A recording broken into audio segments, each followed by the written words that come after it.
Department of Agriculture Bicol nagpuunang magdistribuir nin farm input sa mga eskwelahang benepisyaryo kan gulayan sa paaralan program. Ang obheto kan programa aramunta sa report ni Chris Novelo.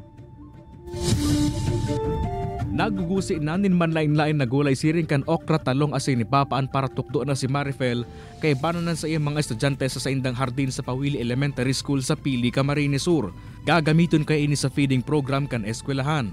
Plano man ninda magtanumpanin dagdag na gulay sa lugar nganing maingganyaran mga kakian na makalod asin magka-interes sa agrikultura. Po inintroduce po sa mga aki para po maging aware po sila sir na magkakaigwa po ning gulayan sa paaralan para in time po sa harong ninda ma-encourage man po sila na magtaranom, especially po sa mga aki nga dahil na sa magiging super exposed po sa gadgets.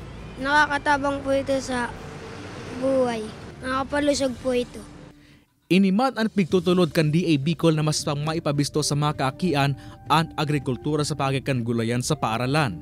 Sa katunayan, nasa 300 na eskwelahan sa rehiyon ang mabibenepisyaran kan gulayan sa paaralan o GPP package nin 12,000 pesos worth in agri-inputs.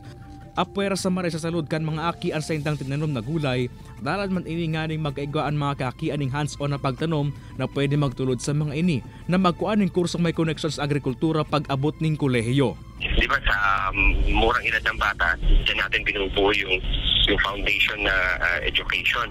So, simula dyan, kasi ang gusto ng Department of Agriculture, hindi lang yung present na problema sa pagkain ng ating sinusolusyon, kundi yung susunod na generation.